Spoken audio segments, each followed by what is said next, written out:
cómo llegan a esta sesión? ¿Cansados? ¿Animados? Cuéntenme, ¿cómo llegan? Ahí pueden escribir en el chat. Bueno, yo espero que lleguen bien. Yo vengo de un viaje a la Ciudad de México y estamos aquí para hablar sobre la opinión pública. Me gustaría que participen por lo menos en el chat, ¿sí? Me gustaría que esta sea una clase donde no sea un monólogo, sino que podamos también ejercer una dinámica en la que los dos, tanto profesor como participantes, estemos conectados con el contenido. Y lo primero que quiero preguntarles a ustedes es, ¿qué es la opinión pública? ¿Qué es la opinión pública para ustedes? Cuéntenme. Aquí los leo, ¿eh? ¿Los leo o pueden alzar, tomar la voz?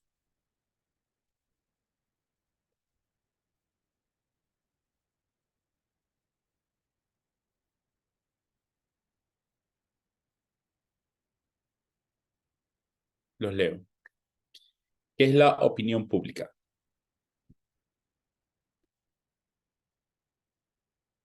Una opinión colectiva. Súper bien. Qué buen comentario que se acaba de lanzar nuestro compañero. ¿Qué más? ¿Qué es la opinión pública?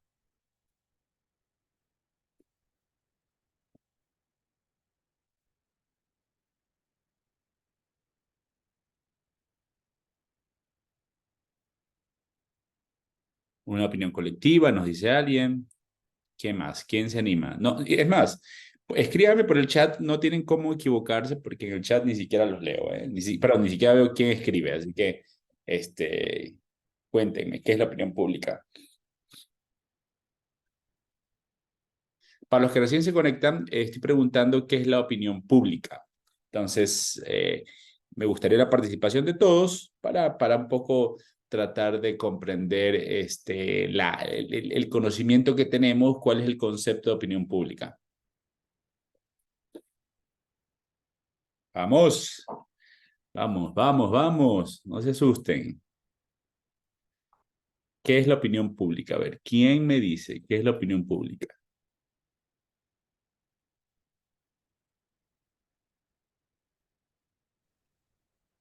Hola, hola, buenas tardes.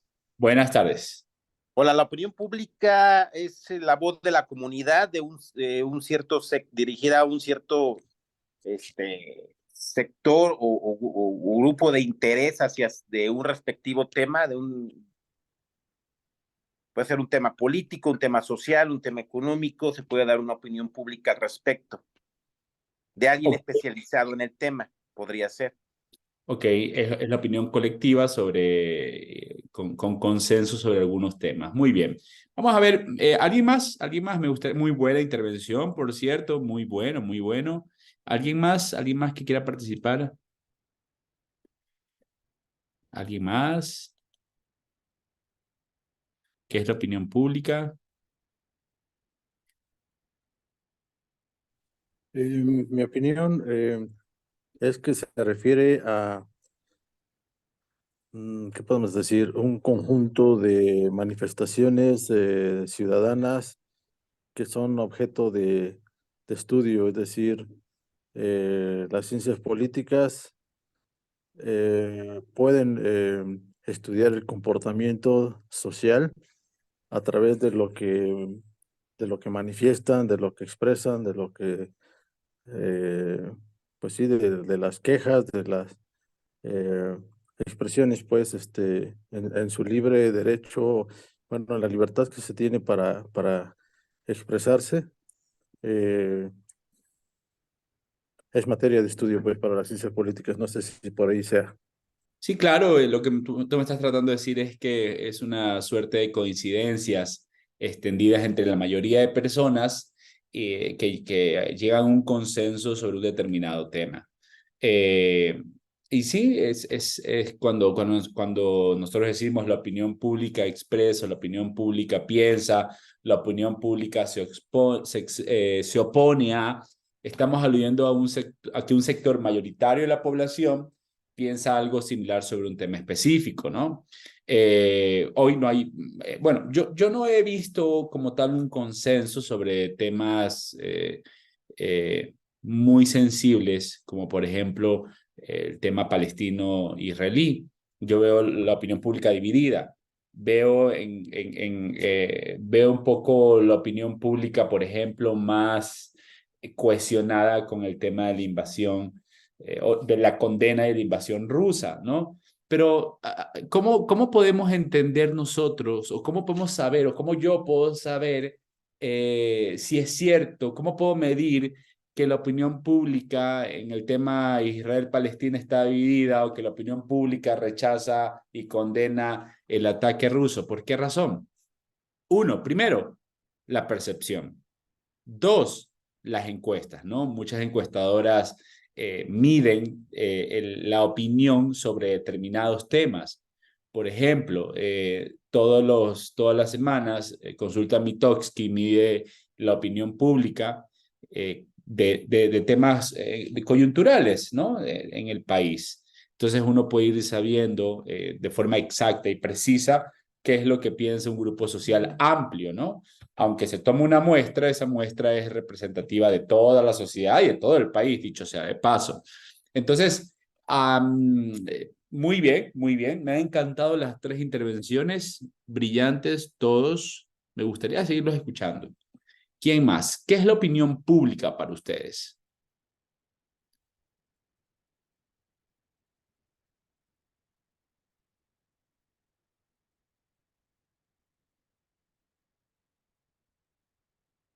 Por ejemplo, yo les acabo de decir, yo siento que la opinión pública entre el tema israelí-palestino está dividido. Yo no he visto una encuesta, por lo menos en México, que condene o rechace a un determinado bando. Es una percepción mía. Es lo que yo creo que siento que la gente está dividida, pero no es algo científico. Y eso es lo que vamos a ir viendo el día de hoy. Hoy vamos a ir viendo un poco cómo se crea, y ahí les voy a poner la presentación, vamos a ir viendo un poco cómo se crea la opinión pública, vamos a ver algunos factores de creación de la opinión pública. No los voy a hacer participar todo el tiempo, solo quería al principio que sí me den un poco su opinión de qué es opinión pública para que estemos en un mismo consenso. La opinión pública es el consenso de la mayoría. Básicamente, esa es la opinión pública. Eh, yo les podría decir que hoy en día, cuando uno hace campañas políticas, uno mide para saber cuáles son las insatisfacciones de los habitantes de un país, de una región, etcétera, y a partir de ahí agarrar 3, 4 propuestas y poder, a modo de discurso o a modo de agenda programática, lanzarlas al público.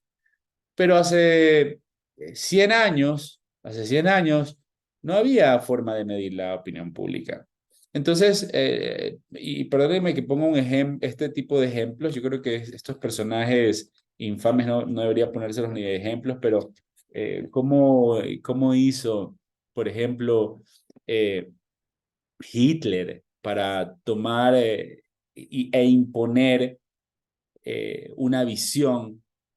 Básicamente tomó un eje común denominador, que era la recuperación de Alemania. Había una frustración, supo leer el humor social, supo leer el clima en las calles, y a partir de ahí él se fue, sin encuestas.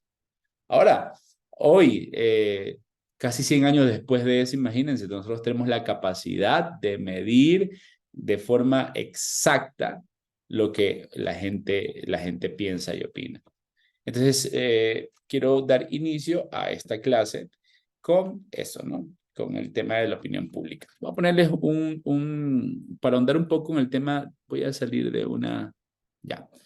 Para ahondar en el tema de la opinión pública, quiero ponerles, ahí ve mi presentación, sí, ¿no? Quiero ponerles un pequeño video, ¿no? Háganle mucho caso a lo que ven en el video, lean todo, atentos. This is an awareness test. How many passes does the team in white make? No.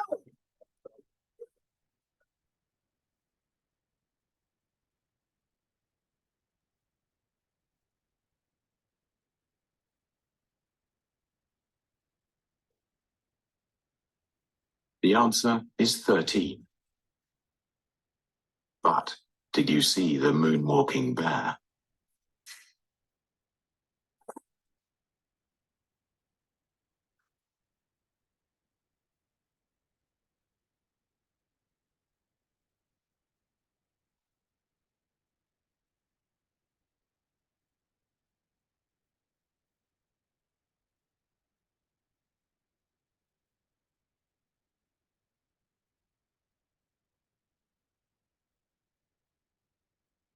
Te lo voy a poner nuevamente, ¿ok?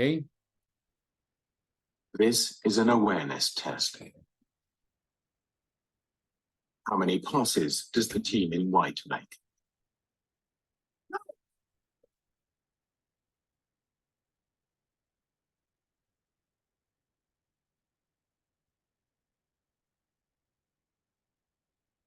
Esto que ustedes ven aquí en el video, cuando ven todos vieron al oso, ¿no?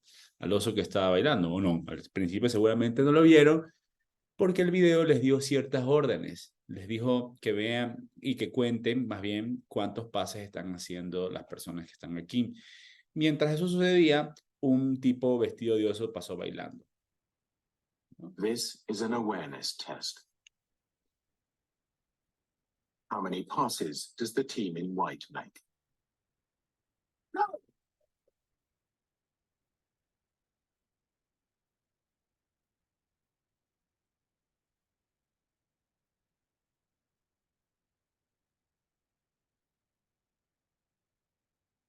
The answer is 13. But did you see the moonwalking bear?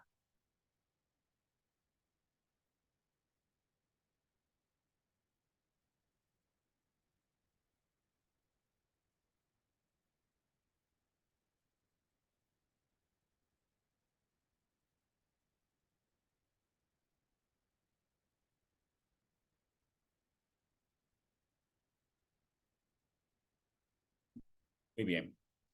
Ahora, vamos a recapitular. Cuando hablamos de la opinión pública, dijimos que era un consenso determinado que llega, al que llega un determinado grupo de la población. Pero ¿cómo se forma ese consenso? Y justamente ese video ilustra una teoría que se llama la teoría de la agenda setting, ¿no? Los medios destacan noticias, los medios sesgan noticias, los medios seleccionan noticias, los medios resaltan noticias y los medios minimizan noticias. Hagan de cuenta que los medios son como ese oso, como todo el video que vieron. En el video, la voz en off nos estaba diciendo que veamos algo determinado. Los medios de comunicación tienen agendas. Estas agendas responden a intereses económicos, responden a intereses de muchos tipos. En algunos países inclusive está prohibido que ciertos grupos económicos tengan acceso a los medios de comunicación porque evidentemente el que maneja la información o el que maneja la cultura maneja todo, maneja la opinión. Y manejar la opinión es algo muy complejo. De hecho, por eso ustedes ven cómo Estados Unidos tiene grandes cadenas informativas, Inglaterra tiene la BBC, Al Jazeera la maneja la península, la maneja Qatar, Telesur lo maneja el régimen venezolano, el periódico Granma, que es el único periódico de circulación en Cuba, lo maneja el régimen cubano. Hay uno más, RT, lo maneja el gobierno ruso. Es decir, los medios de comunicación son sumamente importantes para dirigir la opinión pública porque sesgan al público y nos dicen lo que hay que ver. Hoy en día tenemos la ventaja, sobre todo nosotros, los consumidores de noticias, las personas que vemos y estamos atentos a los medios de comunicación, de tener acceso a las redes sociales, de tener acceso a otros medios o medios alternativos que muchos siguen agendas independientes. Pero imagínense, hace 70 años, hay una canción, yo soy ecuatoriano mexicano, pero antes de venir para México, escuchaba una canción. Yo no sabía quién era Jacobo, pero escuchaba una canción de Molotov donde se llamaba Que no te haga bobo Jacobo, me parece, ¿no? No, yo no sabía que se referían a Jacobo Saludowski, pero estaba muy chévere la canción. Entonces, imagínense la época de Jacobo Saludowski. Imagínense el tipo que dirigía las noticias, que además era básicamente un monopolio del manejo de la información. Lo que el tipo decía era cierto. Y se sembraban noticias, y se sembraba opinión pública, y se sembraba sesgos, y se sembraba clima social. Pero además de eso, no, si nos vamos 10, 20 años atrás, en la época de los 60, 70, ni siquiera teníamos control remoto y las cadenas de televisión eran sumamente escasas. No había la capacidad de cambiar de canal. Entonces, el espectador se regía básicamente a lo que decía el presentador de noticias. Dicho sea de paso, los estados fueron muy inteligentes en concesionar la señal de televisión. La concesión de televisión dura ciertos años y en la mayoría de los países de Latinoamérica responde a intereses políticos, económicos, etcétera, que evidentemente pues ata a las corporaciones televisivas a regirse a cierta línea de comunicación. Otra cosa importante es también la pauta. No hay mayor inversor de pauta que la política, los gobiernos o empresas de gobierno que pautan en televisión, y eso permite que muchos gobiernos todavía controlen lo que se dice en la televisión. Por ejemplo, en El Salvador, por más que nosotros veamos a Nayib Bukele como un guardián de las libertades, tú no puedes salir a criticar a Nayib Bukele sin sufrir consecuencias. En México hay un poco más de pluralidad, ¿sí? Hay bastante pluralidad, yo diría. Yo que vengo de un régimen durante el mandato de Rafael Correa, no podías criticar a Rafael Correa, no podías hacer periodismo de investigación. Hoy en Venezuela no puedes hacer periodismo de investigación. Hoy en Cuba no puedes hacer periodismo de investigación. En muchos de los regímenes de izquierda, Nicaragua, ni qué decir, no hay libertad de expresión. Entonces, la importancia de los medios de comunicación para dominar lo que la gente piensa es fundamental. Recordemos que hay países como Corea del Norte, donde el acceso a la televisión es impensable para la mayoría de las personas que sea una televisión independiente, eso me refiero, ¿no? La televisión en Corea del Norte es gobernada por el gobierno y es lo que el gobierno dice. Y lo fuerte del proceso comunicacional de estos regímenes es que, por ejemplo, se tejen una serie de historias detrás de los 3 líderes norcoreanos. Todo a base de adoctrinamiento. La televisión es un medio de adoctrinamiento, no la televisión, los medios de comunicación. Entonces, ¿cómo formas opinión pública a través de los medios de comunicación? Ahora bien, llevándolo a nuestra realidad local, llevándolo a nuestros tiempos, si bien es cierto, los medios de comunicación son efectivos, la entrada de las redes sociales hicieron que se fragmente la atención a los medios de comunicación. Hoy el periódico en papel pierde muchísimo poder. Estamos hablando que cuando tú imprimes algo, le hablas al círculo rojo y a la gente que está caminando en el centro de una ciudad. Es que ya el periódico, que tú por lo menos lo veías en cada esquina y eso te generaba un impacto porque veías el encabezado, hoy cada vez como hay menos impresión, la distribución del periódico se ha limitado tanto que ya ni las cabeceras funcionan a nivel de la gente, funcionan a nivel círculo rojo. Hoy los medios, con la entrada de las redes sociales, pierden el impacto. No dejan de ser el medio masivo por excelencia. Si tú quieres hacer masivo algo, pues lo sacas en televisión o lo sacas en medios nacionales de alto impacto. Pero hay medios que ya van perdiendo la batalla. Y lo digo, yo soy un convencido de los medios. A mí me encanta cuando hago campaña manejar los medios. Pero los medios impresos hoy han perdido la batalla de la instalación de la agenda setting. Yo como consultor y como estratega desaconsejo, por ejemplo, comprar encabezados, comprar portadas para poder instalar en la opinión pública una idea. Si lo que quieres es dar de qué hablar en el círculo rojo, adelante. Nosotros, ustedes y yo, que nos dedicamos a la política y que nuestra labor es estar informados, les aseguro que si hago aquí una pequeña encuesta, no compramos un periódico, no compramos, es decir, de nuestro dinero, no compramos un periódico para informarnos impreso desde hace un montón de tiempo. Mi suegro es un ávido absorbedor de periódicos y él nos compra un periódico desde hace por lo menos 2 años que se desafilió de Mural, como se llama en Guadalajara, al Grupo Reforma. Entonces, hay medios como los medios impresos que van perdiendo terreno en la instalación de la opinión pública.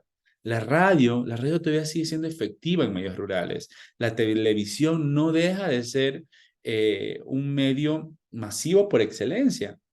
Hoy vemos, por ejemplo, que pese a que están pasando por un mal momento las televisoras públicas, Televisa reportó pérdidas hace poco, vemos cómo se ha ido fragmentando el consumo de la televisión. Cómo pasamos de ver televisión abierta o pública y de tener un canal a tener un montón de canales, pero es que tenemos Disney Plus, HBO, Paramount y un montón de plataformas que ya muchísima gente, otro grupo de poder que está perdiendo terreno, son cadenas como Sky, por ejemplo. ¿Quién quiere cable cuando tienes un montón de plataformas donde puedes elegir el momento para ver la película y más barato?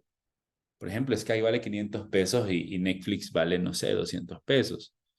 Es decir, aunque la televisión sigue siendo un medio masivo por excelencia, su consumo se ha fragmentado y va perdiendo terreno por encima de los medios de comunicación digitales. Estaba yo haciendo campaña en Colombia hace poquito y nosotros nos salimos en un periódico impreso, salimos en un noticiario, pero lo que más, un noticiero nacional, salimos en un noticiero nacional, salimos en una radio nacional, pero lo que más efecto causó en la campaña fue cuando salimos en un medio digital de amplio alcance nacional, en un medio digital que se llamaba El Espectador, que tiene muchísimos años en Colombia. No sé si han visto la serie de Pablo Escobar. Pablo Escobar mata al dueño de ese periódico hace, no sé, 30, 40 años. Lo que más causó dentro de la campaña internamente como efervescencia fue que hemos salido en un medio digital, no en Caracol, no en Caracol Radio, no en Caracol Televisión, sino en el medio digital. Es decir, los medios digitales van ganando cada vez mayor relevancia. Ahora bien, yo recuerdo, estando en esa campaña, que empezamos a tener ataques también. Porque esta agenda setting, que es la que es la que amplifica las noticias y le dice a la gente qué pensar o cómo formarse una opinión, ya no son solo los medios impresos, ya no es la televisión, ya no es la radio. Ahora hay otro ingrediente que son los medios digitales. Llámense periódicos, llámense panfletos digitales, ya saben, esos periódicos de medio pelo. Cuando un periódico te dice, oye, Andrés es bueno, pero no tanto. Voy a poner un ejemplo X. Tal vez pase desapercibido, pero cuando 10 medios te lo dicen, probablemente empieces tú a prestar atención. Y eso es lo que están haciendo las redes sociales, amplificando el sesgo sobre un tema en particular, en este caso un ataque. Andrés no hablemos de mí, hablemos de mi candidata. Mi candidata la acusaban de ser de ser la esposa de un político que había estado inmerso en temas de corrupción. Entonces, que un medio lo diga es X, pero cuando lo empezaron a decir muchos medios, y sobre todo páginas de Facebook, empezó a generarse de alguna forma esa asociación entre la señora y el esposo. Y ni siquiera eran esposos, eran ex esposos, ¿no? Entonces, aquí viene algo que a ti como consultor te pone entre la espada y la pared. Hay 10 medios chiquitos, y cuando les hablo de medios, les hablo de páginas de Facebook, diciéndote, literal, no puedo entrar ahorita en explicarles el contexto porque me demoraría mucho, pero lo que decían era que no se olviden, le decían a la gente, que Juanita es esposa de Juanito, ¿sí? No se olviden. No era ni siquiera esposa, era la ex esposa. Y eso te pone un dilema. Son 10 páginas de Facebook que están pautando, que están dándole una visión a la gente. ¿Qué haces tú como estratega y como consultor? ¿Sales a responder? ¿No sales a responder? ¿Sales a hacer el reencuadre del tema? Eso es interesantísimo y es lo que espero que al terminar la clase ustedes tengan la capacidad, y esa es mi expectativa de ustedes, de que tengan la capacidad y el discernimiento de poder determinar cómo tomar esa decisión. Entonces, hablemos cómo se forma la opinión pública. Primer elemento, la agenda setting. La agenda setting tiene que ver, como les digo, con los medios de comunicación instalando noticias de manera deliberada, ¿no? Esa es la primera. Segundo, la teoría del framing. La teoría del framing dice que los medios, los líderes de opinión, los influenciadores, los periodistas, no cuando hablan en el periódico, los periodistas cuando tienen su página de Facebook, cuando hablan a título personal, encuadran la realidad. Es decir, ya saben lo que dicen, ¿no? Tú puedes ver el vacío medio lleno o medio vacío. Básicamente hay personas que encuadran su realidad y ven el vaso medio vacío, es decir, son pesimistas para todo. El encuadre de su realidad está basado en lo que estas personas han vivido previamente, en el concepto que tienen del mundo, en cómo han formado su mundo. Su mundo está formado por ideas pesimistas trasladadas desde sus padres, desde las noticias que ven. Una persona que es innegable que una persona que ve noticias a diario evidentemente va a tener un encuadre negativo a la realidad porque las noticias las buenas noticias no son noticias. Dicen los gringos, no news is good news. Si no hay noticias, estas son buenas noticias. Una persona que ve el vaso medio lleno, en cambio, tiene un encuadre en su cabeza donde las cosas son más positivas, donde él es mucho más optimista.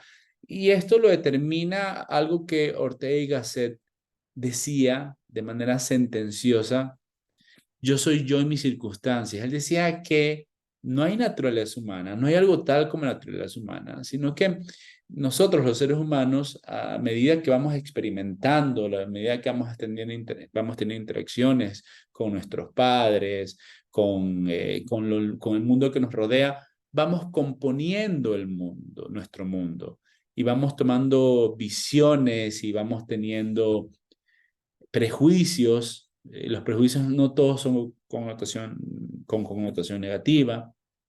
Entonces, vamos de esa manera generándonos una idea de cómo es el mundo. Para muchas personas el mundo es un lugar atemorizante donde de todo te tienes que cuidar y de todos te tienes que cuidar y siempre puede pasar algo malo, y hay personas que se fijan solo en los accidentes. Quiere decir que esas personas tienen un encuadre negativo en su cabeza. Hay personas, en cambio, que se dedican a leer historias de éxito, se dedican a ver lo bueno de la vida. Esas personas tienen un encuadre positivo. Lo más seguro que cuando las dos personas, la del encuadre positivo y la del encuadre negativo, externen sus preocupaciones externen sus vivencias, externen situaciones inclusive con su pareja, la persona que generó ese encuadre negativo va a encuadrar todo negativamente, mientras que la persona que tiene el encuadre positivo va a encuadrar todo en positivo. Esa suma de individualidades, de encuadres, dan al lugar la sociedad que nos toca a nosotros analizar para saber cuál es el mensaje que tenemos que dirigir. Entonces, por ejemplo, voy a poner el ejemplo B, miren la diapositiva que tenemos aquí, el ejemplo de Ecuador, ustedes lo ven ahí. Aunque en el gráfico ustedes pueden ver que dice Guillermo Lasso, que es el presidente actual, por cierto, de los que menos popularidad han tenido en los últimos 20 años. Él dice, Ecuador cerró el 2022 con el nivel de desempleo más bajo de nuestra historia contemporánea. Yo trabajé para un ministerio, para un ministro, de hecho, para la campaña insignia del gobierno de él, el combate a la desnutrición crónica infantil. Y es cierto que él logró cerrar la brecha con además cifras históricas. Pero el encuadre sobre el gobierno de él es tan negativo por la percepción, bueno, y no es una percepción, es una realidad, sobre la realidad que vive el país en torno a la inseguridad, que temas como la desnutrición crónica infantil y el bajo nivel de desempleo quedan en segundo plano, porque el framing, es decir, esta especie de estado emocional de la sociedad es muy negativo debido a el alto índice de delincuencia que vive el país, el alto índice de inseguridad. Entonces, si tú quisieras hoy, digamos, en una hipotética campaña, tendrías que analizar cuál es ese sentimiento generalizado en todo el país para poder generar un discurso creíble. El actual presidente electo, Daniel Noboa, basó su discurso en contraposición de lo que todos los candidatos ofrecían. Fíjense lo interesante de entender este concepto de framing. Todos los candidatos ofrecían mano dura contra la inseguridad que vive el país. Daniel Noboa dijo, sí, yo también ofrezco mano dura, y es más, ofrezco crear una cárcel flotante para que los delincuentes más peligrosos se vayan a esa cárcel flotante. Pero además, creo que hay unas consecuencias de la inseguridad, porque la inseguridad trajo consigo las famosas vacunas, secuestro express, robo a mano armada, mucha gente, como en muchas partes del país, la vacuna, es decir, la extorsión, es tan alta como las ganancias de pequeños comerciantes, mucha gente tuvo que cerrar sus negocios y salir del país. Es más, Ecuador vive algo así como una segunda gran ola migratoria como la de los años 90, cuando hubo la paridad del sucre con el dólar, que es la moneda nuestra. Entonces, él lo que dice es, yo voy a atender las consecuencias de la inseguridad con más empleo, con más producción, trayendo confianza e inversión al país, dándole oportunidades a todos para que la gente o los jóvenes, en vez de dedicarse a las drogas y a la delincuencia, se dediquen a ser ¿cómo se llama? Emprendedores. Y fíjense lo interesante de la teoría del framing. El framing, que obviamente uno lo investiga y lo analiza, y es la lectura que uno hace de la colectividad, no era la seguridad, o el ataque a la seguridad, o el combate a la seguridad. Y les voy a decir que hay una razón, además, que si alguien lo leía finamente, daba con el punto, y es que Ecuador ha vivido los últimos 15 años en una polarización brutal entre correísmo y anticorreísmo, donde la sociedad ha estado enfrentada. Es lo que le espera a México. Eso es algo que va a pasar en algún punto. Hay una polarización tan grande que cuando la gente cuando los políticos proponían sus agendas programáticas sobre seguridad, todas eran antagónicas. Todas generaban un antagonismo y generaban, y de alguna forma se abría una brecha más grande que la que ya existía. Y básicamente lo que estaban haciendo los candidatos era abrir esa brecha y decir, a ver, nosotros somos los buenos, ustedes son los malos. Y vamos a crear unidades especiales. Y lo que estaban diciendo en el fondo es, va a haber una guerra contra la delincuencia. Y lo que la gente decía es, quiero guerra. Yo creo que se soluciona esto, pero quiero paz. Tengo 20 años, 15 años de guerra. Una guerra dialéctica, evidentemente, ¿no? Entonces, lo que Noboa, un candidato que estaba en séptimo o sexto puesto, el candidato que mataron estaba en cuarto, para que tengan una idea, ¿no? El candidato Noboa, que estaba en sexto puesto, cuando va a un debate, que aparte era el primer debate obligatorio que se iba a transmitir en prime time, televisión, domingo, una semana antes del día D, una semana cortita, el tipo iba en séptimo o sexto puesto de 7, pues. Y él, nadie lo atacó, va con un chaleco. A mí al principio nunca se me hizo buena idea lo del chaleco, pero algún visionario dijo, el chaleco va a llamar la atención de la inseguridad y va a llamar la atención sobre el tipo. Y empezó a hablar de economía, de productividad. Nadie lo atacaba porque no aparecía en los debates, no aparecía, perdón, en las encuestas. Y a la semana siguiente creció tanto que entró a la segunda vuelta y luego creció tanto que el tipo hoy es presidente electo. Un tipo que no tiene un gramo de carisma. Que de hecho su campaña fue desastrosa, fue de verdad como que se encontró, salvo por 2 o 3 acciones.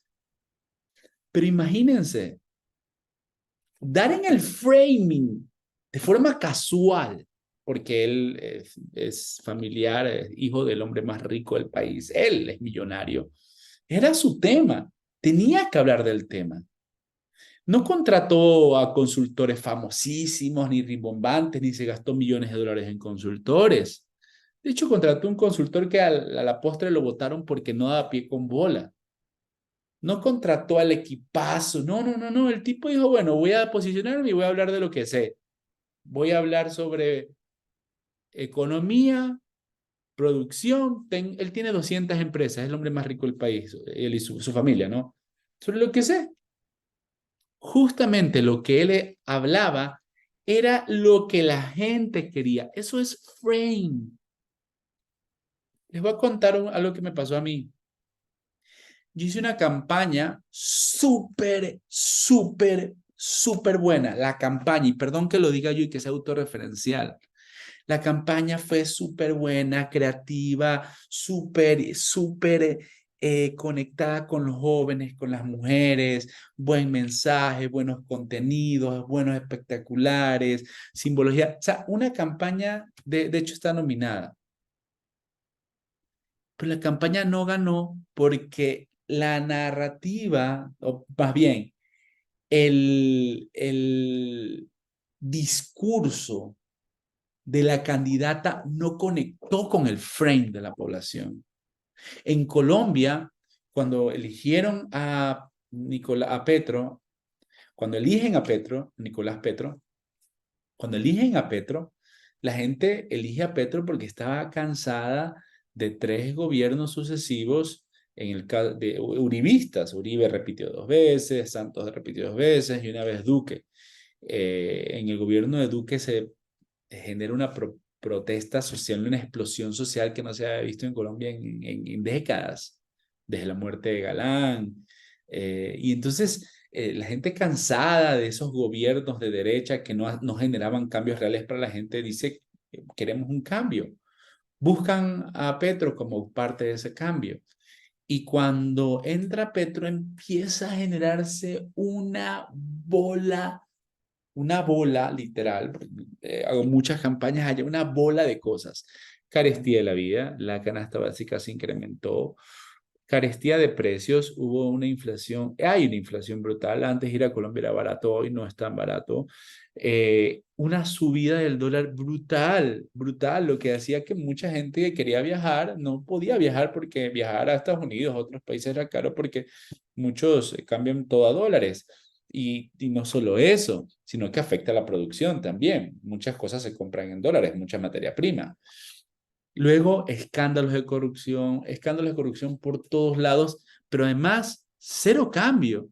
El gobierno que prometió el cambio, no hubo cambio. Entonces, ¿qué es lo que la gente quería? Dijeron, a ver, no, no, no, no. No queremos bueno por conocer, queremos el malo conocido. Volvamos a las familias tradicionales. Así como en México, en Colombia, lo gobiernan familias, regionalmente lo gobiernan familias. Volvamos a esas familias, volvamos a esa seguridad que nos ofrecían ellos, que sí, robaban, pero hacían.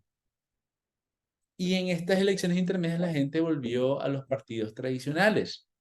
Toda Latinoamérica, toda Latinoamérica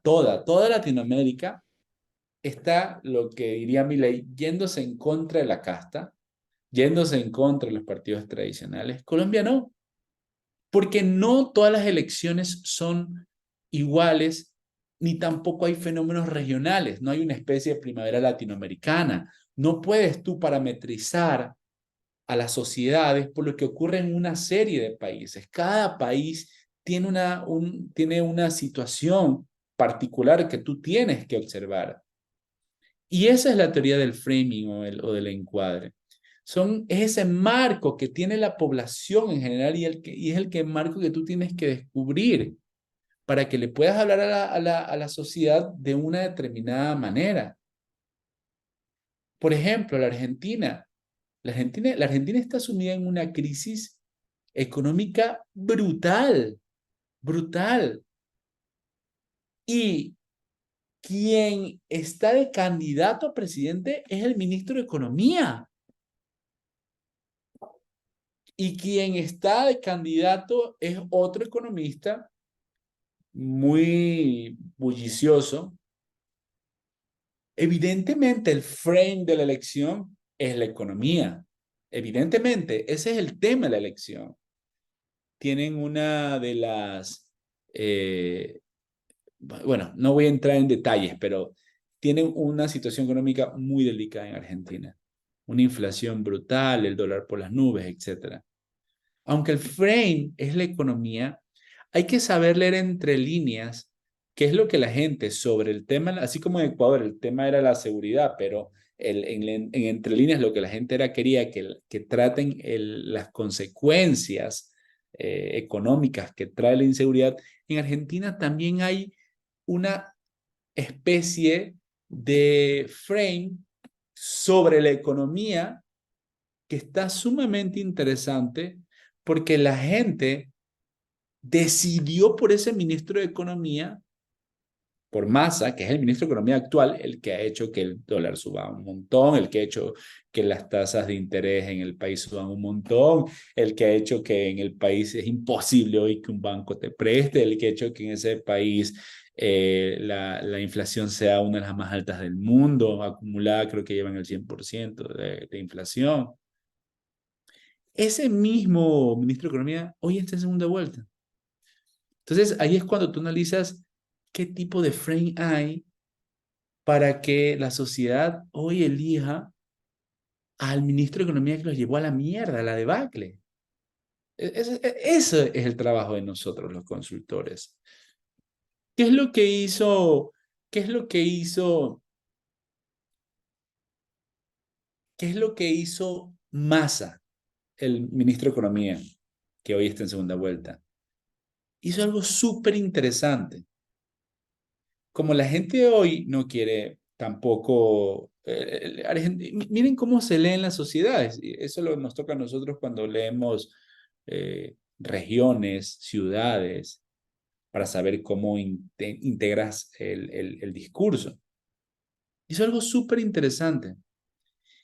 Argentina es un país conservador, es decir, es un país de migrantes, es un país que se resiste a perder sus tradiciones, pareciera que está encerrado y por sus condiciones climáticas, geográficas, de hecho está encerrado allá en el cono sur, en el extremo del continente, y es un país que se resiste al cambio. Durante 50 años los ha gobernado el peronismo en sus diferentes variantes. No es un país que le encante el cambio. La gente de ahí no son personas que amen el cambio tanto. Entonces, aunque el frame es la economía, un ministro de Economía que causó la debacle está hoy en segunda vuelta y con posibilidades amplias de ganar, porque al moderar su discurso y decir, yo, aunque soy el ministro de Economía, no soy parte de este gobierno. Vine a arreglar las cosas cuando nadie quería agarrar esta papa caliente. Mi gobierno es el que viene y yo estoy aquí y sé cómo hacerlo. Por otro lado, tienes a Javier Milei, que este tipo nos quiere hacer como Zimbabue. Y entonces empieza a poner los paralelismos de países que tienen y que están dolarizados, que están mal. Zimbabue, Ecuador, etcétera, ¿no? El Salvador. Entonces, el discurso es tan poderoso que cuando ensambla con el framing, que en este caso es la economía, pero cuando además le hace sentido a la gente, puedes llevar a un ministro de Economía que llevó al país a la mierda a una segunda vuelta. Y hay un montón de casos, por ejemplo, Figueres en Costa Rica, en Perú Alan García, que por cierto fue presidente nuevamente, Goni Sánchez Lozada en Bolivia. En política no hay cadáveres políticos literal hasta que el político se muere. Hay muchísimos casos de políticos que han hecho un desastre y luego regresan porque logran instalar su narrativa en el frame dominante. Y ese es el segundo concepto de cómo formas la opinión pública. Identificas el frame y sobre eso vas modelando tu discurso. Pero para identificar el frame no es tan fácil, es fácil decirlo. Créanme lo que es súper complicado porque tienes que contemplar una serie de factores, coyunturas, circunstancias, etc. Y el tercer elemento para formar la opinión pública se llama priming. Puede parecer obvio lo que les voy a decir, pero el priming es algo así como, se los voy a poner un ejemplo, ¿no? Yo les digo, hey, aguas, alto, alto, alto, cacho, como dirían los niños, cacho, cacho, cacho. Solo quedan 3 cupos para un curso que, por cierto, lo doy una vez al año. 3 cupos, nada más. Ah, y además, mi libro Campañando, que por ahí debe estar, solo quedan 100 ejemplares y no pienso imprimir más. El priming es cuando tú estimulas, cuando tú lanzas un estímulo, ese estímulo influye en la respuesta. Si yo digo que solo quedan 100 ejemplares de Campañando, mi libro, la gente va a decir, wow, no lo necesito, o sea, soy uno de los 100 personas últimas que va a poder tener ese libro impreso en sus manos. O sea, es un privilegio para mí. Ah, quedan 2 cursos, quedan 2 cupos en un curso que se da una vez al año. No, pues tengo que estar ahí. Imagínense cuántas personas tenemos la oportunidad. Por eso, muchas empresas utilizan ese sentido de urgencia, porque los estímulos influyen en las respuestas. Entonces, tú cuando hablas, cuando a través del lenguaje persuades, y no solo del lenguaje, ¿no? También se ha comprobado que el lenguaje no verbal y el lenguaje verbal, es decir, cómo dices las cosas, influyen mucho en la forma de persuadir a las personas.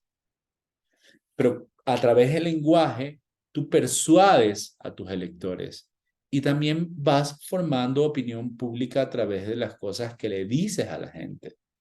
Por ejemplo, vamos al caso de Javier Milei en Argentina.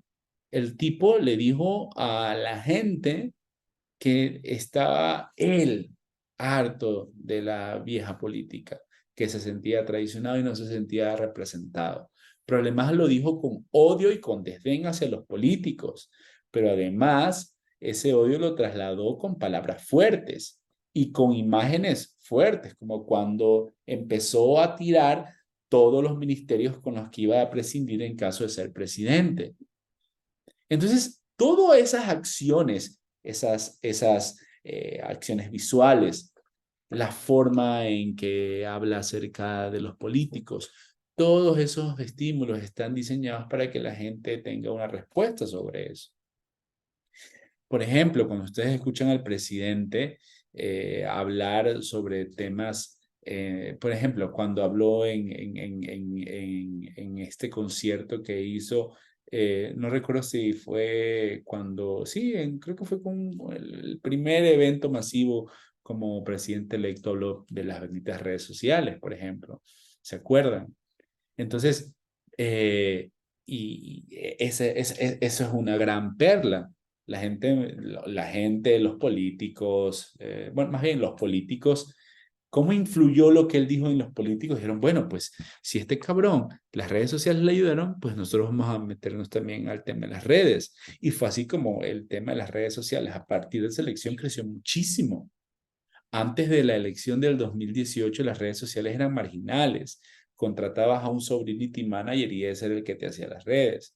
Hoy, después de que vimos esa victoria arrolladora y sobre todo con muchas redes, o la de Samuel García en Nuevo León, claro, los políticos hoy están mucho más atentos a sus redes y ya no le dejan las redes al sobrino o al pasante. Hoy contratan equipos o forman equipos. Es más, hoy se están formando ustedes porque se generaron estímulos y condiciones para que ustedes se quieran formar en temas políticos. Ese es el priming.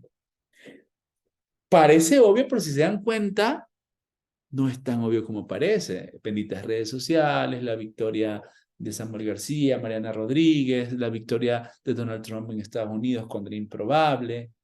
Todo eso va ejerciendo, todos esos son estímulos que van ejerciendo e influenciando en la respuesta de la gente. Por ejemplo, un estímulo, no sé, yo cuando voy a poner un ejemplo, ¿no? Cuando me compré mi primer carro era un Volkswagen, ¿no? Y de repente vi que todo el mundo tenía Volkswagen. Y es que el estímulo de tener un Volkswagen influyó en la respuesta. Se hizo memorable a mí todo lo que era Volkswagen.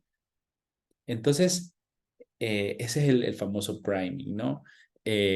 Cuando un candidato aparece reiteradamente en publicidad, en vallas, en jingles, también está diseñado para que ese estímulo, aparezca como un mensaje, tenga una respuesta positiva. Por eso es importante la foto, inclusive. Hay un fotógrafo que me río porque yo siento que nadie lo pela, pero lo que él dice es muy cierto. La foto del candidato es fundamental. Yo recuerdo una campaña, y gracias a Dios, a mí me toca trabajar muchísimo dentro y fuera de México, y es algo que tú realmente, por lo menos yo profesionalmente, lo valoro mucho porque el trabajar fuera de México te ayuda a absorber muchas cosas que puedes también implementar en México, pese a que México para mí es como el lugar más importante para hacer comunicación política. Pero estaba en una campaña en Ecuador y había una candidata que literal tapizó toda la ciudad, toda la ciudad. El problema es que puso una foto con una risa tan fingida. Cuando uno se ríe, una risa fingida es cuando mueves la cara de aquí para acá. Pero cuando mueves todos los músculos de la cara, es una sonrisa natural. ¿No? Tú cuando te ríes, mueves las patas de gallo, la frente, etc. Pero cuando haces así, eso es una sonrisa fingida. Entonces, esa señora tapizó toda la ciudad. La gente decía, o sea, ¿qué hace? En redes sociales lo veías. Esa señora con esa cara terrible, toda, perdónenme las expresiones, ¿no? Literal, esos eran los comentarios que se generaban. Toda con Botox y todo operada, y con sonrisa falsa, y sonrisa fingida, y sonrisa de hipócrita, y la tengo que ver todos los días. Alguna gente decía, por suerte se van a acabar las elecciones ya para que retiren esa publicidad porque estoy harta de ver. Era una candidata que era política en funciones. Perdió la elección. Yo trabajé en una presidencial ahorita en Guatemala, donde trabajé para 3 candidatos presidenciales, imagínense, 3, nunca me había pasado, por cierto, en diferentes momentos, ¿no? Y de ellos, una en específico, una que fue con la que terminé trabajando al final, tapizó toda la ciudad con su cara, toda, ya saben, con estos banners que se ponen en lonas que se ponen, o banners que se ponen en los postes. La ciudad de Guatemala terminó convirtiéndose en el peor lugar para estar por la contaminación visual que había. Bueno, para nosotros, en nuestra política tradicional, poner banners y tapizar la ciudad es lo mejor porque te ayuda a dar reconocimiento. No, no necesariamente. Ni tener muchas vallas te garantiza reconocimiento, ni tapizar la ciudad, ni tener mucha presencia te garantiza reconocimiento. Probablemente te ayude ante las estructuras porque te hace sentir que estás en todos lados, etcétera, etcétera, etcétera. Pero ante la opinión pública, hoy ese tipo de tácticas ya no funcionan. Bueno, estábamos en toda la ciudad. Ella, miren, ve, yo la asesoré solo en un tema particular. Sí, pues no me voy a quemar, ya saben, nadie vende pan frío. Miren, así toda súper bien. Una señorona, ¿no? En el país más pobre de Centroamérica, su foto parecía la de una foto de revista. No era la foto adecuada para el contexto. Perdió. Entonces, tengan esto en mente. Todo refuerzo publicitario o de marketing es un estímulo. La comunicación es un estímulo. Una valla es un estímulo, un banner es un estímulo, una publicación de Facebook es un estímulo, un tweet es un estímulo. Todo es un estímulo. Y si ustedes no controlan bien lo que están mostrando, lo que están proyectando, lo más seguro es que ese estímulo, si no lo controlan bien, si no lo estudian bien, si no lo prueban, lo más seguro es que ese estímulo pueda producir sorpresas desagradables ante la gente. ¿A ustedes les ha pasado? Bueno, estaba viendo un documental de Sylvester Stallone en Netflix. Él dice que cuando él estaba haciendo Rocky, cuando produjo Rocky y grabó Rocky, y aparte él produjo, dirigió, escribió y aparte él hizo Rocky 1 y 2 y 3, no sé. Cuando él presenta, dice, la película ante un grupo de críticos, a los 15 minutos, medio cine de críticos dejó la sala. Y los críticos, pues, hicieron reseñas terribles sobre la película Rocky 1. Cuando se estrena, fue un éxito que lo catapultó a la fama mundial.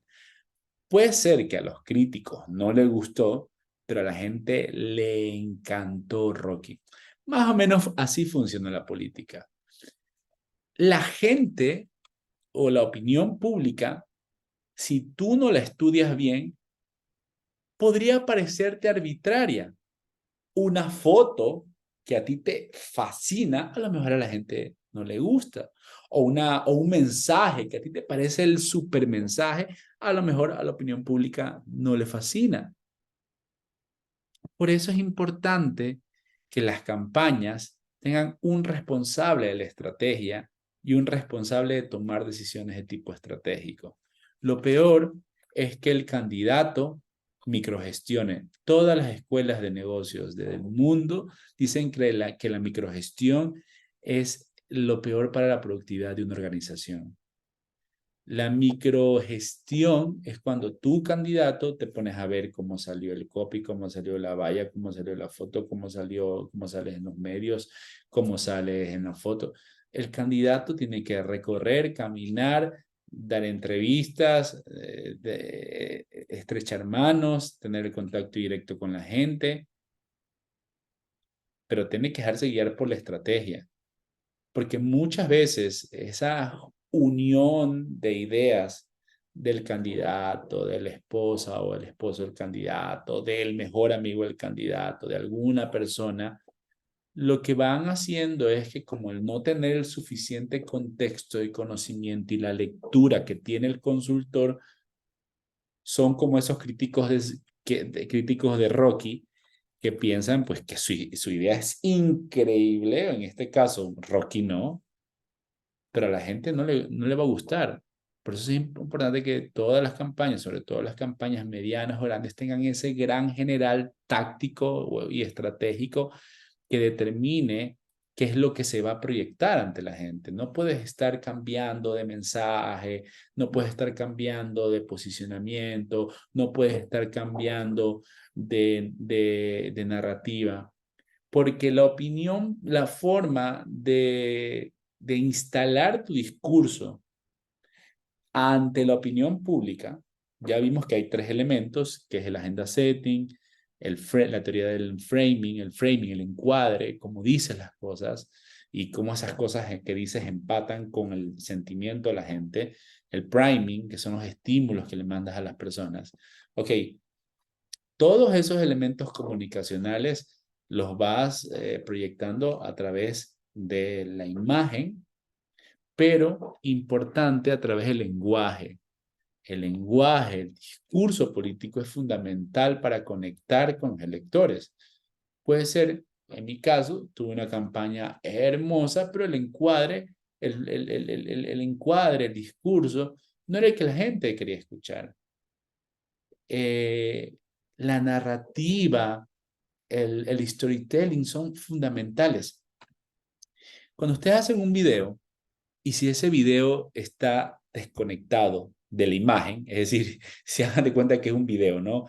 Y la imagen va más rápido que la voz. No sé, nunca les ha pasado. O sea, no sé si han visto un video que la imagen no va conectada a la voz. Eso es la representación gráfica de una campaña donde su narrativa, es decir, lo que ustedes le dicen a la gente, no está conectada a sus acciones. Por ejemplo, si ustedes le dicen a la gente, yo les mostré, me parece que fue a ustedes que les mostré un video de Verástegui, donde el tipo habla pues de un México más justo y muestra imágenes de él en una suburban, evidentemente blindada, evidentemente con chofer. Luego muestra imágenes de mexicanos, como en inteligencia artificial, no lo sé, muy raras, pero parecen una imagen, un estereotipo del mexicano. Luego muestra un gimnasio privado con una vista increíble. ¿Cómo demonios puede ser un México más justo cuando tú tienes una vista, un gimnasio con la vista a toda la Ciudad de México?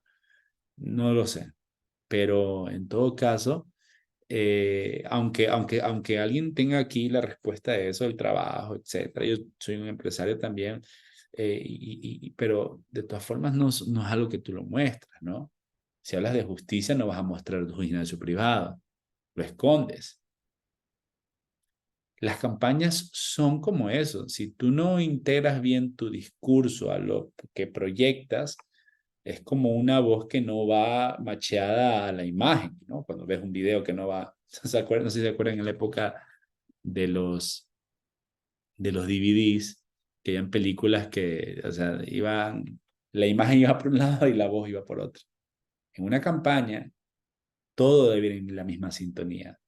El discurso, lo que proyectas, porque nosotros tenemos que saber comunicar. Como políticos tenemos que saber comunicar y comunicamos con ideas.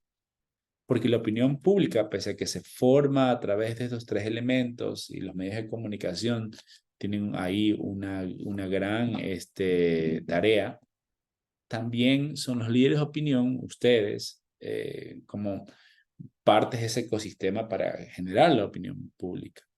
Ahora, la opinión pública no se queda quieta.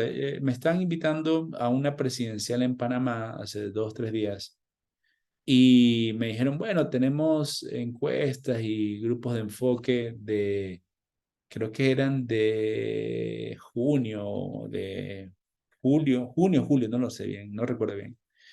Y les dije, pero eso no me va a servir a mí, porque ahorita en Panamá hay unas protestas por un tema minero muy grave.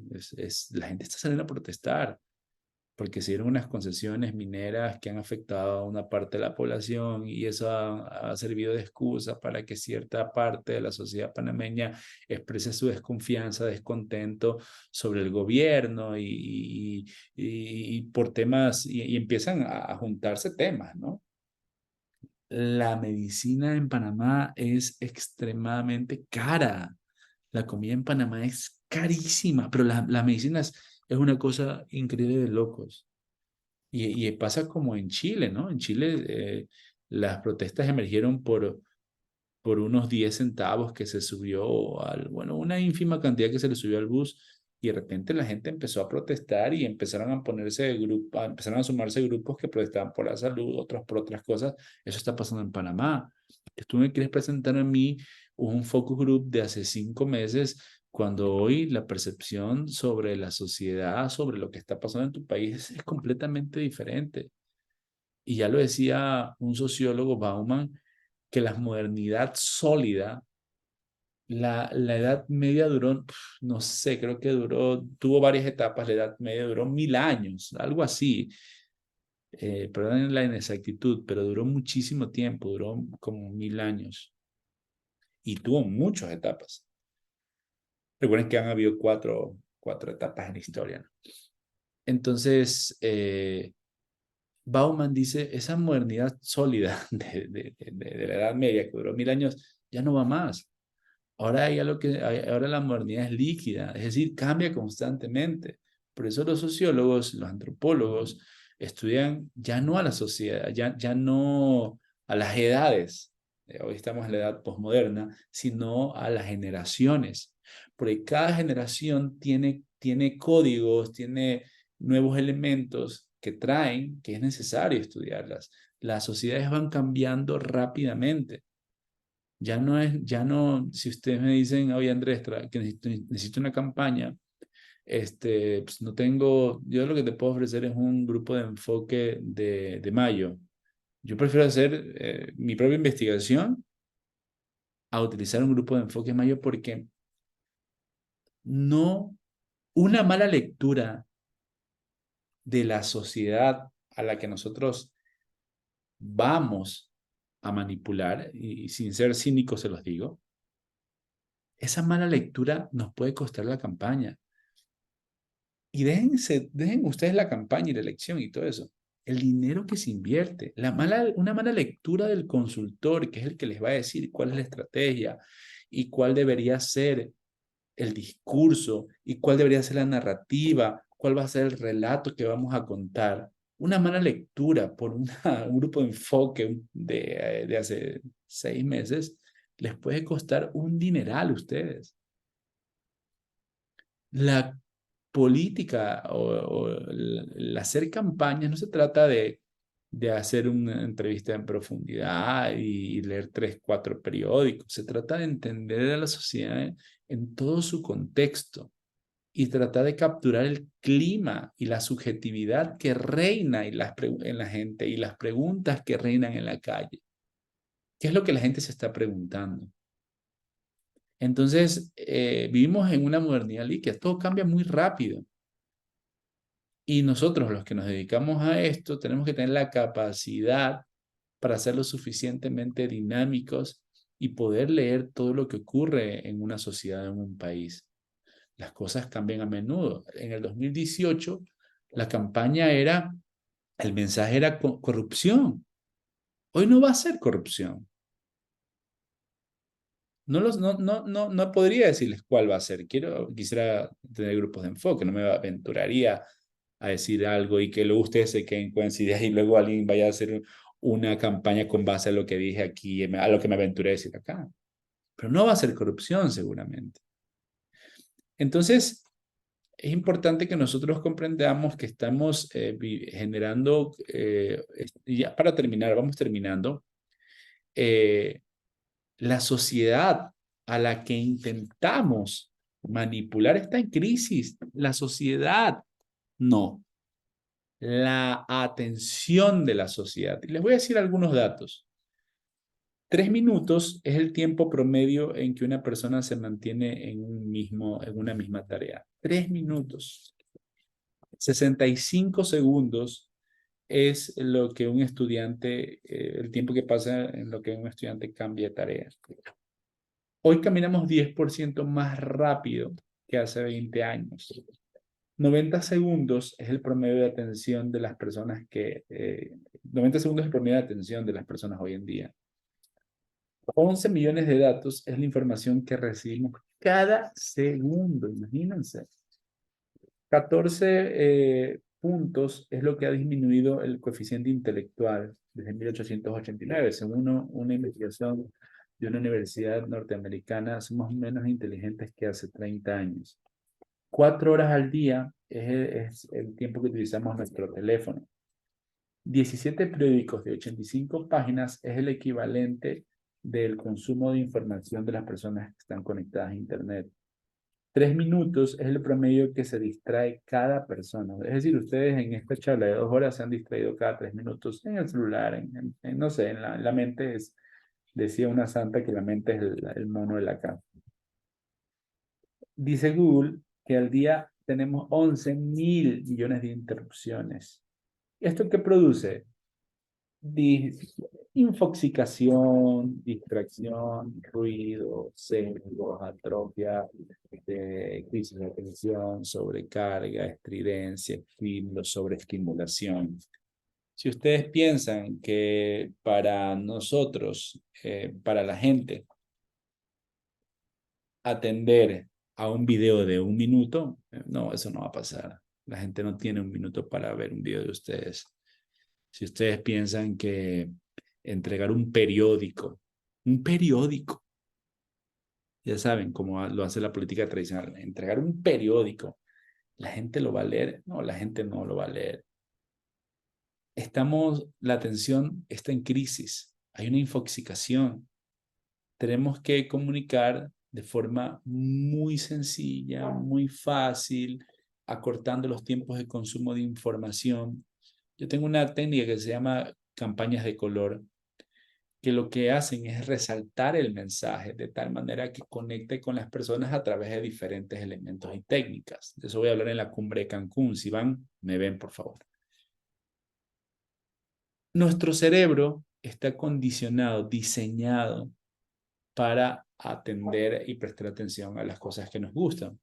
Hace millones de años, una rana le prestaba atención a una mosca, no a una piedra. Si le prestaba atención a la piedra, se iba a morir de hambre. Nuestro cerebro está diseñado para prestar atención a lo que nos gusta. Entonces, si yo hoy, mi tema de instalación de narrativa no tiene nada que ver con lo que la gente quiere y piensa, por eso les hablaba acerca del framing, olvídense, perdí a la gente. Probablemente hoy que no estamos en tiempos preelectorales, seguramente nuestra comunicación va más dirigida a las estructuras de nuestros partidos, a aparecer en la boleta a través de las encuestas que se están haciendo en todos los partidos políticos. Esta democratización me parece buena, pero en todo caso, no perdamos de vista ese enfoque. Cuando yo digo algo que es demasiado complicado, que a la gente no le interesa, pierdo a la gente. Recuerden, tenemos 11.000 millones de distracciones. Hay algo que se llama la pornocracia. Y es decir, la gente quiere saber todo de ustedes menos de política. La gente no quiere saber acerca de las discusiones que hay en el Congreso, solo quieren saber ustedes, mi esposa que también le encanta la política mexicana, mi suegro, sus amigos que están en la grilla, mi suegra que también le encanta la grilla, y un núcleo reducido que nosotros le llamamos círculo rojo. Le llamamos círculo rojo porque es muy disminuido. A la gente común y corriente, esa gente que hoy está trabajando y que no le importa si llueve o no llueve, no les importa si hay paro, no hay paro, si hay... Esa gente tiene que llevar dinero a la casa y lo que menos quiere escuchar dentro de su situación que viven es un análisis sesudo de las discusiones que hay en el Congreso. Por eso se llama círculo rojo. Y las personas del círculo rojo piensan que todos son del círculo rojo. Dice Schopenhauer que vivimos en la era del Homo Ludens. Es decir, el ser humano buscando gratificación. Ya lo decía Sigmund Freud, ya lo dice la famosa pirámide, se me fue el nombre de la pirámide. Se me fue el nombre de la pirámide. Necesidades de Maslow. ¿Perdón? Pirámide de las necesidades de Maslow. Gracias, gracias. La pirámide de Maslow, ya lo hice de Maslow, ¿no? Llegamos al umbral de la pirámide cuando buscamos la autosatisfacción, ¿no? Otros sociólogos nos llaman Homo sapiens superficial. Es decir, la gente, hay una película que se llama, hay una película en Netflix de un meteorito que nos destruye, No mires para arriba se llama, y dice una frase brutal. Dice, la gente no quiere informarse, la gente quiere pasársela bien, quiere tener esa sensación de que está informada. Y hoy los códigos de comunicación han cambiado al punto de que, por ejemplo, estaba viendo la otra vez una publicidad, una espectacular de Coca-Cola, donde utilizaban palabras que uno utiliza en las redes sociales. La publicidad se ha resignificado. Hoy los códigos de comunicación han cambiado. Y si nosotros seguimos comunicando como veníamos haciéndolo, pues seguramente vamos a estar fuera del mercado, porque el mercado ya cambió. El mercado se fue en una ola y el cambio nos pasó por encima hace rato los que hacen comunicación política. Yo trato de estar, contrato muchos jóvenes justamente para estar atentos a las tendencias. Pero la forma de comunicar ya cambió. La individualización de la individualización.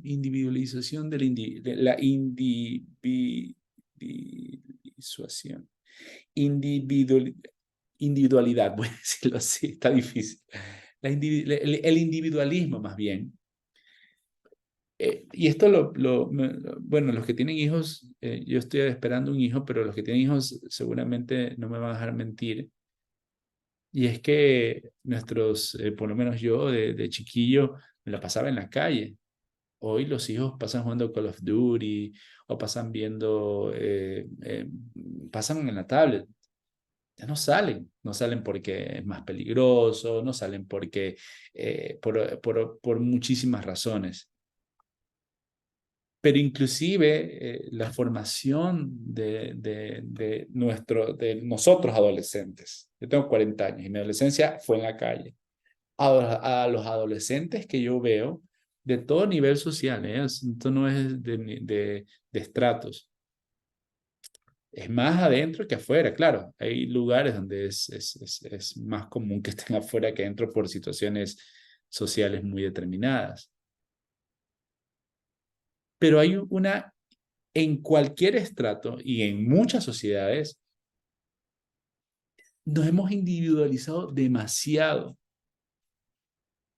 Y la gente está buscando sentido. Hoy es increíble, hoy como mucha gente cae en sectas, como mucha gente cae en comportamientos sectarios, de hecho. La política se ha vuelto sectaria porque le da factores de identificación al ser humano. ¿Por qué les cuento esto? ¿Por qué traigo a colación este tema que tiene que ver con la opinión pública? Porque hoy la comunicación política debe integrar factores de identificación al momento de proyectar lo que tengan que proyectar. El discurso, la narrativa, el conectar se ha vuelto más que nunca fundamental. Antes, esta palabra conectar estaba utilizada exclusivamente para los temas digitales, ¿no? Decíamos, hay que conectar a través de contenidos. Hoy, conectar a través del discurso, de la narrativa, del storytelling, se vuelve algo necesario. La historia de Xochitl Gálvez fue lo que mucha gente, otros no tanto, en lo que mucha gente se fijó para confiar en ella, para creerle, para generar este sesgo de autoridad. Una persona que vino de la nada, que nació en Hidalgo, en el seno de una familia indígena, que vendía gelatinas, toda esta historia de esfuerzo propio y de salir de la nada, es algo con lo que mucha gente conecta. El hacerse a sí mismo es algo con lo que muchos de los que estamos aquí nos vamos a sentir identificados de una u otra forma. Cuando contamos una historia, suspendemos el juicio crítico de las personas que nos escuchan. Yo recuerdo ayer, nosotros tenemos un departamento en la playa, en Nayarit, y se la alquilamos 6 meses a unos canadienses. Y hubo un huracán hace poquito y no pudimos ir porque mi esposa, como está embarazada, ya va a dar a luz pronto, se nos hizo complicado ir a hacer la limpieza y entregarle las llaves. Entonces lo que le decía a la inquilina era que ella me haga el favor, y ya hay una cierta relación armónica, donde ella contrate alguien de limpieza y que me lo descuente de la renta que me tiene que pagar. Entonces lo que le digo a ella es, discúlpame, no pude ir, mi esposa está a punto de dar a luz, entre eso y el huracán que entró ha sido muy complicado. No tuve que decirle más. Cuando hablé de mi mujer está a punto de dar a luz, ya con eso, ella es una mujer, seguramente tiene un hijo, entiende lo que es, entiende lo complicado, los últimos meses, etcétera, ¿no? Entonces, cuando ustedes le exponen al elector su historia de vida de forma muy poderosa, pero esa historia de vida bajada a videos, bajada a narrativa, bajada, pero también, como les digo, empatadísima en lo que ustedes proyectan y en lo que ustedes muestran y cómo son en las calles, esa historia se vuelve carne, se hace carne. Es visible y es creíble. Irracionalmente y además racionalmente aceptable. Y esa es otra forma de generar opinión pública, a través de las historias. De hecho, la más poderosa. Decía el infame de Stalin, una muerte es 100 muertes son una cifra. Una muerte es un drama. Es decir, cuando tú cuentas una historia, es lo que está haciendo el ejército de Israel, por ejemplo, contando la historia de tal persona que fue violada, asesinada, chalala, chalala, chalala, para darle cara al drama, ¿no? Nosotros también hay que hacerlo, obviamente, a lo que adaptado a nuestros estándares. Ya para ir terminando, ya faltan breves, media hora, pero se nos va a pasar rápido porque recién voy a presentarla. Es que les preparé la clase, ¿no? Me senté a preparar la clase porque era un tema muy, muy interesante. Una de las cosas que hablamos es el efecto del framing, ¿no? El encuadre. Por ejemplo, uno de los yogures dice 20% de grasa y el otro dice 80% libre de grasa. Es el mismo yogur, pero la forma en que lo presentas hace que sea apetitoso para la gente. Asimismo, nosotros tenemos que presentar la información, sobre todo cuando somos gobierno, ¿no? Encuadrar la información de manera que parezca positiva. De hecho, la publicidad es muy vaga en cómo presenta la información. Electrolit puede decir que es la mejor bebida hidratante. Sí, pero la mejor ¿de qué? Del mundo, del país, de la región, o sea, puede ser la mejor de la cuadra y estaría bien. La vaguedad de la información con la que venden los claims de los productos es lo que hacemos en gobierno. Exponemos cifras, cuando tú presentas un informe de gobierno, expones cifras que encuadren la parte más positiva de tu gestión. Hay gobiernos, por ejemplo, que para bajar los niveles de pobreza cambian la parametrización de cómo se miden los niveles de pobreza. Todo en comunicación, ya sea que muchos de ustedes saben de lo que estoy hablando, o para las personas que ahorita a lo mejor no me estén entendiendo mucho porque son neófitos en el tema, esto del efecto del encuadre les va a servir sobre todo cuando estén gobernando ciudades, cuando estén gobernando estados, etc. La percepción es una interpretación. No sé si han visto esta famosa fábula. Bueno, es un cuento, y creo que es un cuento hindú, de hecho. Dicen que agarraron a algunos ciegos y los pusieron a tocar un elefante. Y uno tocó la cola y dijo, mira, la cola está arrugada, tiene un pelaje, otro agarró la oreja, está arrugada, está grande, otro agarró los cuernos, están filosos. Cada quien interpretaba al elefante desde la realidad y de su porción de la realidad. Uno interpretaba al elefante desde las patas, otro interpretaba al elefante desde la cola, pero nadie sabía que era un elefante, porque solo se le había generado un marco para que vea una parte. Vino un sabio y le dijo, hey, ustedes lo que están tocando es un elefante. Y el elefante sí, tiene una parte rugosa y sí, tiene una parte más filuda. Y es que esta parte filuda forman no sé si son cuernos. Y la otra parte forma la cola, y la otra parte forma las orejas y otra parte forma la trompa. Pero lo que están viendo ustedes es un elefante. Bueno, es un poco la sociedad.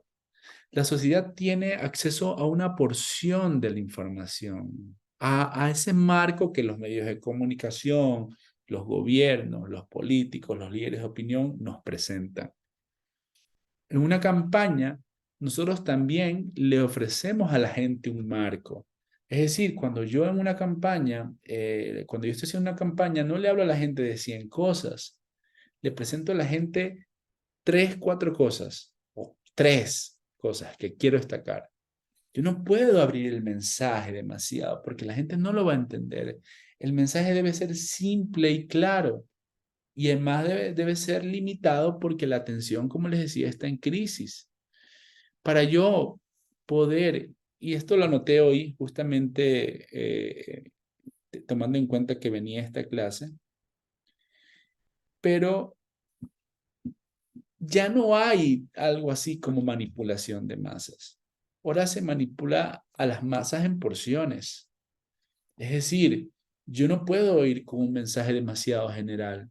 Tengo que partir mi mensaje en diferentes segmentos y tengo que tener segmentos determinados que sean la base para generar una campaña. Pero pretender que con un mensaje puedo llegar a todo el mundo es imposible, sobre todo hoy en la época de las redes sociales donde las tribus digitales son cada vez más claras. Yo le ofrezco marcos a la gente. Sí, hay un marco general donde yo hablo acerca de mis 3 ejes, ¿no? Y con un enfoque especial en uno, ¿no? En el que sea parte del framing general. Pero también le ofrezco a los jóvenes una visión. Y también le ofrezco a los adultos mayores una visión. Y también le ofrezco a las mujeres cabeza de hogar otra visión. Y también le ofrezco a la clase política otra visión. Yo comunico en frames, no puedo comunicar de manera general. No puedo ser generalista. Eso lo hacían los políticos en los 70, cuando no tenían capacidad de estudiar a las sociedades. Hoy la tenemos. Y para comunicar, yo tengo que tener en claro que las campañas y la comunicación política sirve para reafirmar lo que la gente piensa, para reafirmar sus valores, para reafirmar sus creencias, porque la gente tiene filtros, el cerebro de las personas tiene filtros. Esto se llama sesgo de confirmación. Si yo le digo a la gente que está cruda, le digo, yo no es que esté crudo, sino que vengo de la Ciudad de México y necesitaba hidratarme. Si yo le digo a una persona que está cruda, mira, el electrolit no te hace bien, la persona te va a decir, estás loco. Porque la publicidad de electrolit, les digo porque en la agencia que manejaba, que lideraba, nosotros manejábamos electrolit. Electrolit tiene tres ejes de comunicación. Uno para la deshidratación por calor, otra para la deshidratación por deporte y otra para la deshidratación por alcohol.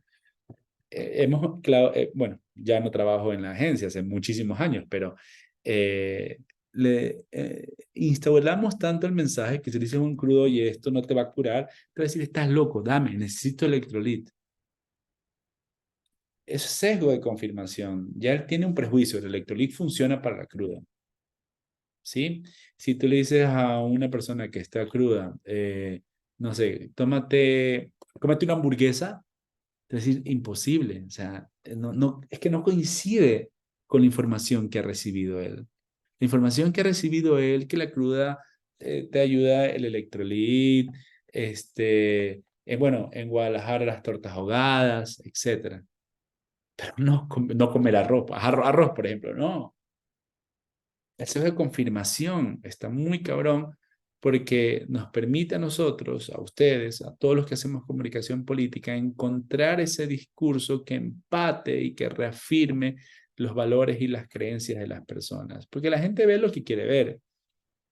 Puede ser que si ustedes son alcaldes de una ciudad, esté iluminada toda la ciudad, pero en la cuadra del vecino, de una persona que los odia, solo en esa cuadra, por un tema ajeno inclusive a la administración, no tengamos luz en la vía pública. Y ese tipo que los odia, pues como ya decidió odiarlos, porque la mente humana funciona así. Primero la gente decide amarlos y luego busca justificaciones. Yo no sé ustedes si están a favor o en contra de la guerra en Israel, pero ustedes primero eligieron el bando y después justificaron las razones por las cuales eligieron los bandos. Así funciona nuestra mente. Nuestra mente es muy simple, por eso crea sesgos psicológicos. Evita pensar demasiado. Por eso nuestro discurso debe ser simple, las referencias de los videos deben ser simples y ágiles, todo debe ser sencillo. Miren, escuchen cómo habla Trump. Trump parece que le hablara a niños de 6 años. Habla de una forma tan sencilla que pareciera que él es un imbécil, que sí lo es, pero lo hace deliberadamente para que la gente, la más ignorante, pues muchos blancos rurales le entiendan. Entonces, todo comunica, todo proyecta. Es importante que ustedes sepan que lo que les decía el priming, ¿no? Todo estímulo siempre va a estar influido por la respuesta, ¿no? Esto es un poco más para gobierno, pero el tema de aquí es más enfocado en la opinión pública. Entonces, ya faltando 15 minutitos, me gustaría abrir un panel de preguntas y respuestas. Si ustedes son tan amables de preguntarme o de acotar, de corregirme inclusive, lo tomaré con mucha humildad. Gracias. Andrés, eh, si me permiten tomar la palabra, pues primero que nada agradecer por todos estos conocimientos que nos compartes. Eh, Cierto es que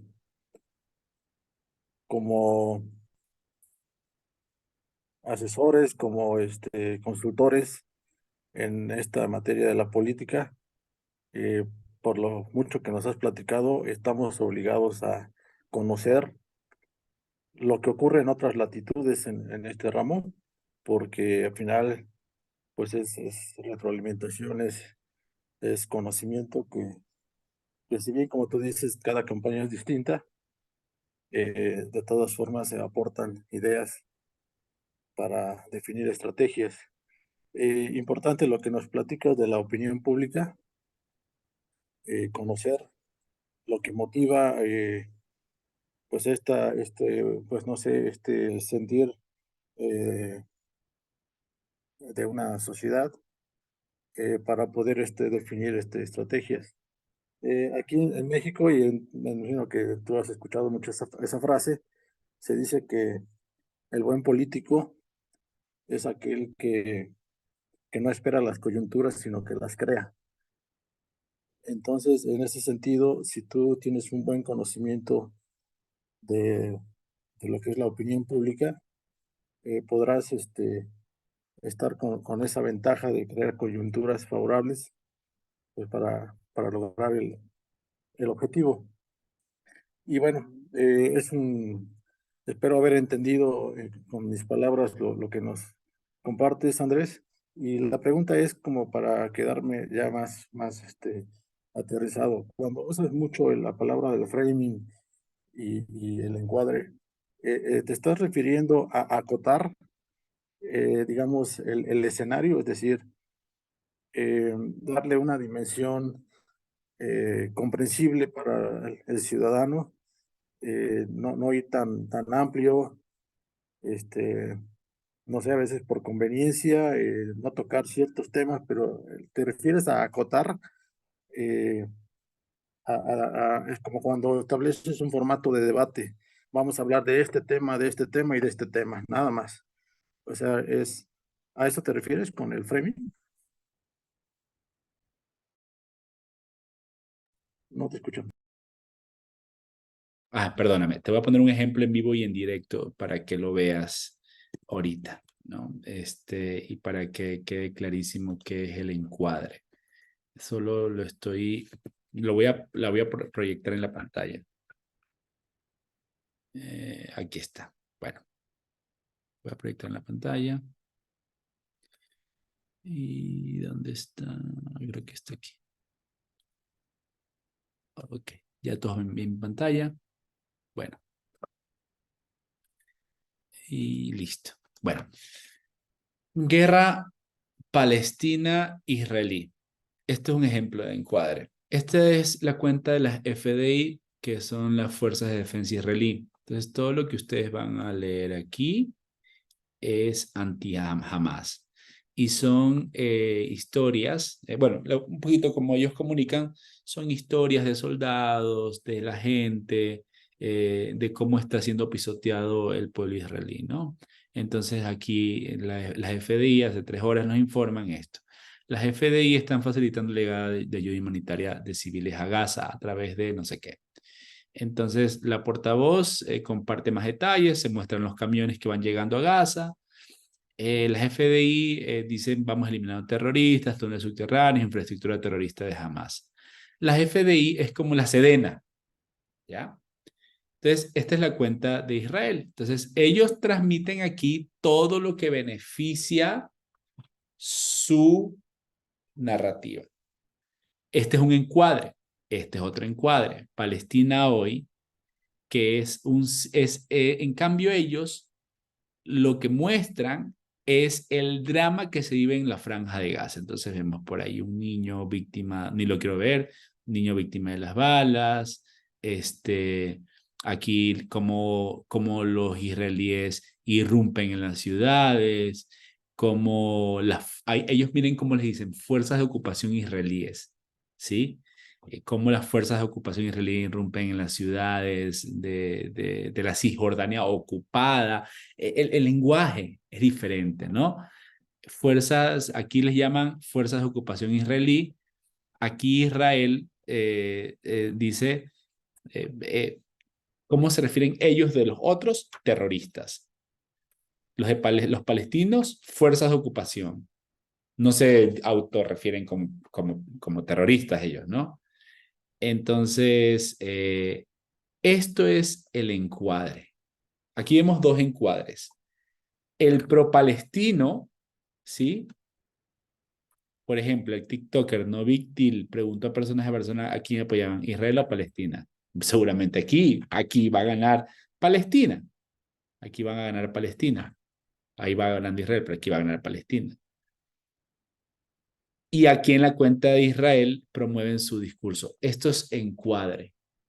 ¿Cómo presento la información? ¿A quién le beneficia la información? ¿Qué tipo de información quiero presentar para que me beneficie a mí? Y aquí lo vemos en estas dos cuentas. Ese es el encuadre. Por ejemplo, vamos hablando de política local, el tema de los fideicomisos, ¿sí? El encuadre que está diciéndonos el gobierno es que esos fideicomisos es un dinero que no se está utilizando, que no está generando ninguna ganancia y que puede ser utilizado para redistribuir el dinero entre los más pobres, y es lo más importante para el gobierno. ¿Qué es lo que dicen los afectados por los fideicomisos? Es básicamente ese dinero, independientemente de lo que se haga, es dinero nuestro, dinero de lo que sea. El encuadre son como las versiones que uno tiene de una determinada situación. Entonces, para dejarlo sencillo, el encuadre son como las versiones. ¿Qué versión le quieres contar a la gente sobre un tema en particular? ¿Cómo lo quieres versionar? ¿Cómo quieres generar la información de tal forma que tú seas no solo que convincente, sino además que persuadas? Porque lo más importante de la comunicación es que persuadas, de que la gente te crea. Entonces, ese es el encuadre, ¿no? Por ejemplo, bueno, aquí dejé corriendo esto, pero en el video de ellos de Palestina hoy, la gente apoya a Palestina, ¿no? Ustedes nunca van a ver una encuesta de las fuerzas israelíes donde ellos pierdan el apoyo popular. Pero ese es el secreto, pues, del encuadre.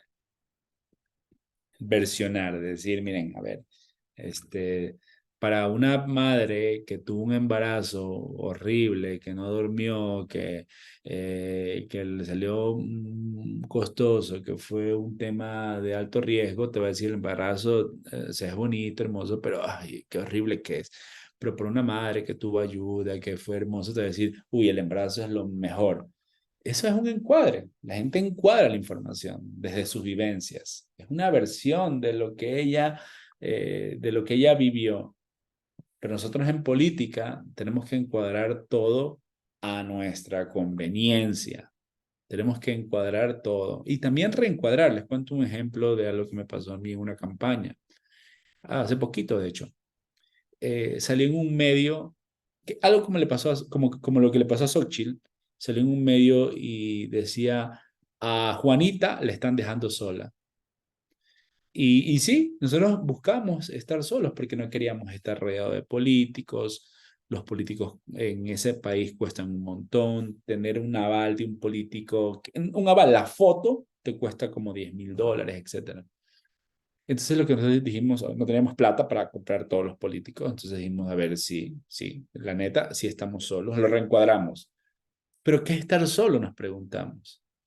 Estar solo de la politiquería, estar solo de los políticos tradicionales, estar solo de los políticos manchados de corrupción. Pues si eso es estar solo, yo prefiero estar solo que mal acompañado.